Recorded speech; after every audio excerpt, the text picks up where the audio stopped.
Do you enjoy turning a table's expectations against them? Do you ever want to tell Dockside to extort these nuts, boy? Does every worry card make your brain go, is this a Najeela card? Then welcome to But Why? Najeela Stax, aka the Heat Edition, with Memo, our winner of Hallenium Masters.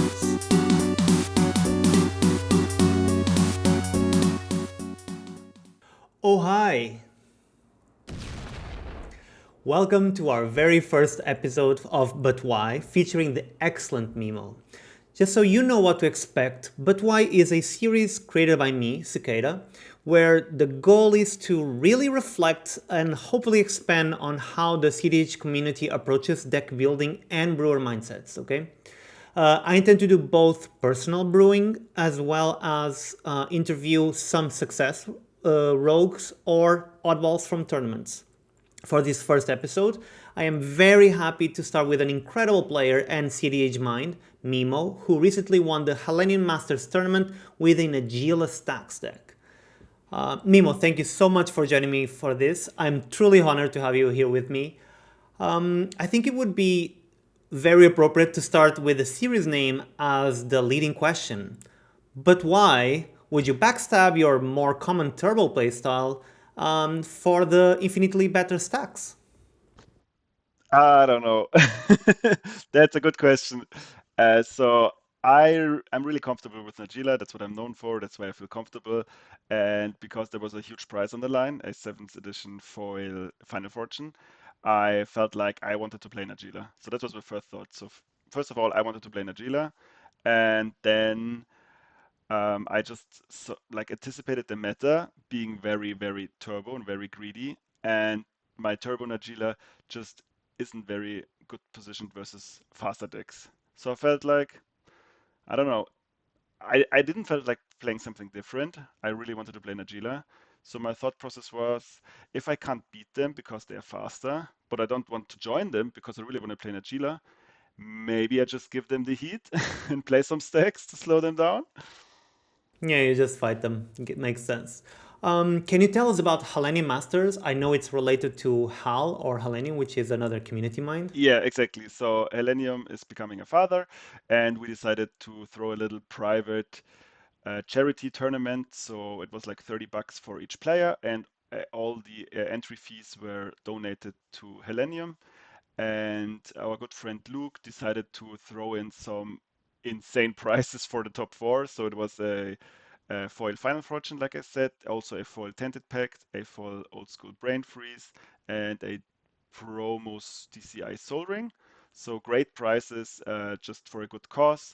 And I was mainly aiming to have fun and just have a good time with my friends. It was 26 players, 4 rounds of Swiss cut to top four. So no huge time investment, no 15 hours Mox Masters shenanigans. Yeah, so it was a small private online tournament. Yeah, 26 players, it's not a lot, of course. And we know some Hmm. cEDH players will be Yeah, like, this is not yeah, statistically relevant. But at the same time, you adapted to a more local or yeah, regional exactly. meta, so it worked out in the end. With this in mind, what would you say to someone who looks at your list and goes like, hey, I really, really want to bring this to an open meta and do well? I would suggest not doing it. So unless you really know uh, what to expect, Stax Najeela is tons of fun and apparently also very strong in a very, very, very greedy meta. So the tournament I played, about 30% were on Roxai. There was also like Dihada, there was Turbo Junt like Corvold and Dargo Ikra. And some of those decks, I don't know, like in the past, they decided to cut Dress Down for Grim Tutor and just like cut removal because apparently Stax is dead. And I prayed on that and it paid off. Great. Also, there was also luck involved, obviously, like it's always. But still, I had some silver bullets which like stuck to the board and got me there. But when you're playing in a mixed meta and an open meta with like Tivits, Thrasios, also like Yuriko is a popular tournament deck. Those Kenrids, and also like TNK to some extent, although I think we have a decent matchup Yeah, versus mid range, yeah. TNK. Um, the like OG, like the Tracios X decks will just like farm you most of the time, I think, because we just don't have card advantage in the command zone, and it's not that easy for us to keep up them. And they will just thank us for like slowing down Roxai in the pot and then just take over the game in the mid game. Yeah, I get it. I understand this point of view of like bringing a deck specifically tailored for a situation and how it might not fit other situations, like with the mid range. Hmm. Although at the same time, there's something to be said about Yeah. having a commander like Najeela Yeah. on a Stax shell and bringing it against other mid range decks who may not want to react to it. Hmm. I wanted to ask you, a lot of players in the community, they look at you and they're like, "Hey, Memo, the turbo player." Do you think this played a part when you brewed Najeela Stax? The idea of sitting at the table and people going, "Oh, I know exactly what this person is going to try," only for you to, oh no, reverse them. Yeah. Yes and no. Most of my friends already, like, I was super excited about this. I didn't get a whole lot of testing in, like only like 10 games of play testing. It was a lot of theory crafting and brewing with like Devrick, who was like also in on the joke, and was also like excited to play it, but then chickened out in the last second and played Roxai. Um, but most of my friends already knew what I was gonna bring, like not card for card, but they knew like, okay, Memo's bringing the heat, whatever that means. I played some of my friends in the prep games, so they experienced like the Archon of Emeria and whatnot, but not everyone knew. So I don't know if I would have been like super cutthroat and like uh, didn't mention it to anyone, I would have definitely surprised people by the archetype. So I think there's definitely a brewer's advantage if you're known for being a turbo player and then just show up with a whole different archetype. Yeah, so I was thinking about this as you were speaking, that even though you don't necessarily recommend it, at the same time, there are some advantages Hmm. to Najeela stacks. Like you sit at a table, people look at it and they're like, okay, Najeela, I know this deck. This is either turbo or mid range. I know how to play against it. And then, bam, rule of law in some Exactly. cases. And Stack still has some adaptability. Like as long as you know how to read the ebb and flow of the table, I would think, I don't know if you agree, Hmm. that you can decide against, going full stacks against mid-range first. Maybe you can do the value or the Najeela Exactly. first, while against turbo, you flip those haymakers and then you start tapping right. Kind of like a Slicer, for instance, did a while back. Yeah, they're like two major things. I think like 2 days before the tournament, I was like, why am I not just playing Kenrith? Like Kenrith stacks does everything I want to do just better. But then I thought again, and I just remembered. First of all, I'm comfortable with Najeela, and second of all, Najeela has some upsides Kenrith doesn't. You turn on like Fierce SWAT Deadly Rollick way sooner usually, like off of a Jeweled Lotus, which is super relevant versus turbo decks, especially like the Fierce Guardianship, but also like a turn one Deadly Relic on a Roger sounds like a meme, but it can definitely like turn off some turn two Phyrexian Tower into Necropotent shenanigans. So that was like the one thing, and the other thing was there's no way where I'm able to hold down 3 turbo decks until turn 8 or so. So I want a clock. I want to like pressure them, and I think Najeela can do that better than Kenrith. Although you don't have a as good of a grind potential in general. But again, I wasn't suspecting to grind anyway, right? I needed to just slow down and kill. Yeah, I can see that. I mean, there's probably some sort of curve where Najeela stacks gets Exactly. overthrown by Kenrith Hmm. stacks, and you played to that really by going for Najeela stacks on a turbo meta where Kenrith has, like you said, the mid-range value, the grinding potential if needed, and it can also create board pressure. Bimo, moving to our next question, what would you say is scarier to you? Not playing Turbanos or having someone open a Reddit article about a Najeela deck with Devilish Valet win an event and how that's a mathematically relevant result? So I'm gonna say if a cEDH player opens a Reddit thread, that's always scary. So I'm gonna go with that one. Yeah, and then they dunk on you online. Exactly. A really important question that I would like to ask you is What would you say for you are the most important things to keep in mind when you are trying to brew a rogue or more specifically a rattlesnake deck? Yeah. So the first thing you should do is look at the past and see if somebody else already did it and had success with it. So I want to shout out like two other people who had success with it. One of them is Snake, who took down Mox Masters with his infamous take on Nimris, who was specifically designed to kill Tayam, to kill Sisay. It has a good matchup versus Kinnan with like very specific hate pieces like Dystopia, various board vibes where numbers can break parity, like Languish was very popular or very great for them. And another deck I saw was in the Commander Invasion tournament in Hamburg, where they made top four with Solfim, their mono red burn deck. Oh yeah, yeah, yeah. Oh, Solfin, yeah. Yeah, which also like performed pretty well for them. And I think it was a top 16 match where they weren't they were timed because they had to close the venue at some point.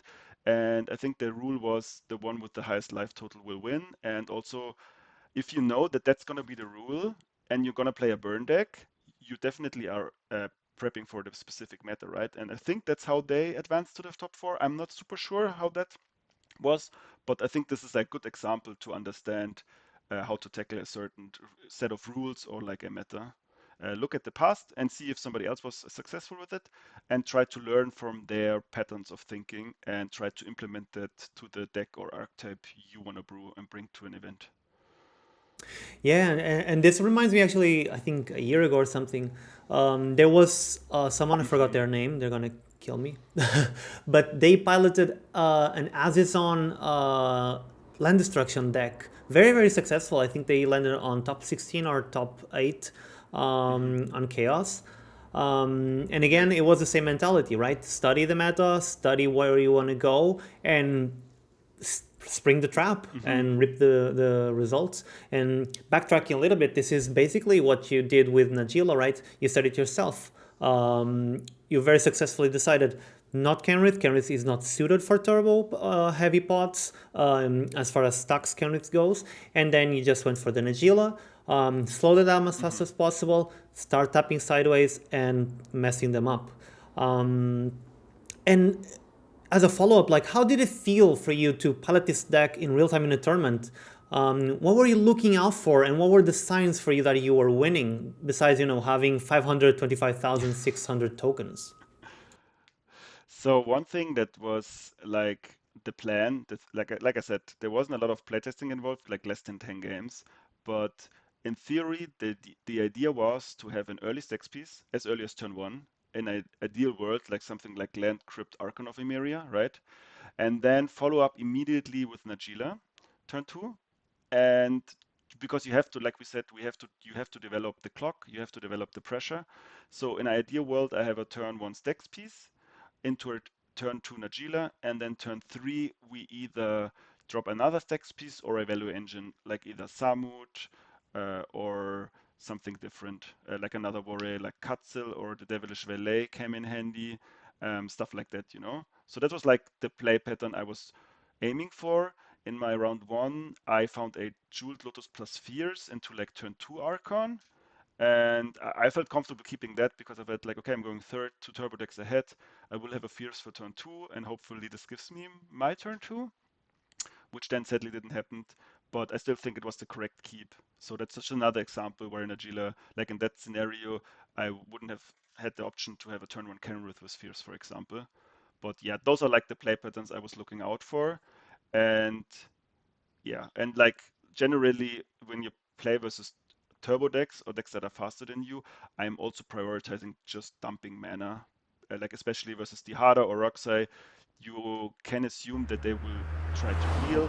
So if I had like a Mana Crypt, a Jeweled Lotus, or a, like Gemstone Cavern, I was also happy to see them and drop them turn one because you never know if you untap with your hand on turn two.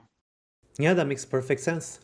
Another thing that I would like to ask. So, as you were playing, did you feel like you melted your opponent's brains pretty much, or did you feel like they started adapting to your play patterns? For instance, you drop like a turn one Archon of Ymiri or drop a turn one Stax piece and then drop Najeela. Did you feel like they started moving towards the more mid rangey mindset, like let's make sure Najeela doesn't create the warriors, or let's remove Najeela, or did they try to force the turbo plan anyway?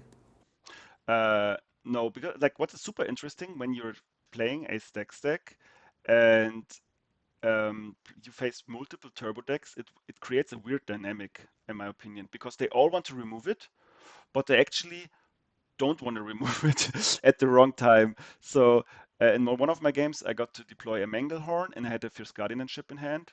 And I think somebody tried to kill the Manglehorn, if I remember correctly, or like some other value piece or whatever. And I had the Fierce Guardianship to protect it. And maybe some of the other turbo decks had like interaction to counter my fears, but then it creates this dynamic. Do they really want to help the other turbo deck out on their turn? Or will they just not interact and hope to find their own removal, which gives you some breathing room? But yeah, like mainly I just dropped my stacks piece and either prayed to draw into action or like protection, or already had the protection in hand. And I don't think there's anything to play around, honestly, because like I said, we already had a bad matchup as Turbo, so I decided I'm just gonna go in, be confident, play my cards, and either I get there or I don't. I really think that there's this misconception that stacks and blue somehow doesn't add up, even though we see like now and then sprinkles of hate pieces on decks with blue. Not necessarily rule of law, but actually it works pretty well. As you mentioned, it makes the moments that are crucial for the players where they want Hmm. to interact, where they want to free the table. It makes them that much harder because now you also have a say. And even decks without Exactly. blue, they usually have some sort of protection. This is for stacks decks. Um, that oftentimes is functionally working as counter magic for those decks. And I would really like to see more players venture into this round because you did it very successfully. So you did a great job with it. Um, Finally, I want to have one more very serious question to you, which is why do you hate Turbo Najeela now? Whoa, hold on, Sakura. It's not that bad. Nah, I'm still a turbo player by heart, and I just love my Culling Ritual power plays. I'm a big simp of Culling Ritual. I think it's the best green card. It's the best reason to play green, and I'm not shying away from this. But yeah, whenever there's a tournament where I'm anticipating a lot of turbo stuff, a lot of greedy turbo stuff, um, either they respect the heat or they're gonna get smoked. Yeah, either adapt or get burned. Mimo, thank you so very much for taking the time to do this with me. Your knowledge and experience are Thanks for having literally me. a beacon in the cEDH community, and I can't wait for you to inspire a lot of No, people to try crazy stuff in tournaments. Um, I mean, I don't know how you have time to brew new stuff while at the same time you're smoking out cheaters from events. Anything you'd like to plug? yeah, sure. So if you want to chat about my list or any other lists, I love to talk about cEDH and like all kinds of brew. Reach out to me at Discord or Twitter. If you want to like further up your game, I'm also offering coaching services. If you like also want to get into like the whole tournament stuff, I can help you with that. Just shoot me a DM. Yeah, and I can attest to the results of those coaching sessions because every single time I go on Twitter and there's an event, eventually you pop up saying, hey, this person I started coaching or I've been coaching, they have top 16, Thanks. top 8, top 4. So yeah, you guys should really give it a look. And for everyone watching, please don't forget to hit that subscribe button and the like buttons. And let us know what you thought of this interview, what else you'd like to see in future interviews or But Why episodes. Until then, keep things spicy. Bye.